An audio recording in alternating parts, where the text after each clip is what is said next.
Since Paul turned this on, we've had about 13 leads come in from various states in the Southeast. Um, we know it's a numbers game, but interestingly, 6 of those 13 I've actually had a conversation with. And a few of those have been quite positive, which is remarkable, getting 6 out of 13 to not only pick up the phone, but actually want to have a cogent conversation with you and share their stories and their pain. The first person in yellow, Judy, uh, is a great case. She wants to retire. She's got some real estate properties she's going to be selling. She's worried about capital gains. She'll be a good case, not a joint case. The good joint cases actually are going to be a gentleman named Carlos, with whom I'm working with Tracy in a week or so. The next case is a gentleman named Eloy, also in the state of Texas. And Eloy is interesting. He and his wife live extremely frugally, don't make much money household, about $100,000 as a household.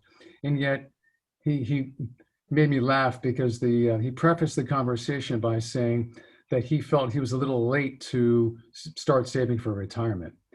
So the conversation proceeded to let me know that he had about $45,000 in his IRA. Then he said, well, I max out my Roth and I max out my 401k because I'm a little bit late. Well, how much do you have, Eloy, in your 401k? Well, I have about 1.1 million. I said, oh, very well done. Good for you. The problem, though, he doesn't have any life insurance. And while he loves his wife, his children, and his grandkids, we're going to be working on some legacy planning and income planning for him, because while he has a pension and Social Security, that also wasn't necessarily the income. It was the pain of not having that life insurance and the legacy planning. And those other highlighted people have allowed us to have some more discovery calls, and we've opened up some cases for them, and we haven't presented. It was just all a matter of getting them to recognize their pain. So 6 out of 13 is a darn good percentage.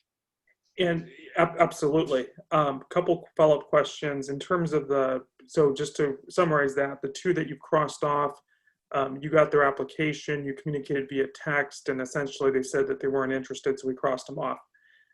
The 6 that are in yellow, once you got the application, you communicated with, and on average, how many attempts did it take to have a productive conversation? I got them right away. Got them right away. And then for the 5 listed that are on white and not crossed off, what is the current status in terms of communication? The communication has been text, email, phone call, trying to prompt that 5 to 10 minute opening line to find a time when we can have that chat to see if they qualify or if it makes sense for them to have those strategies.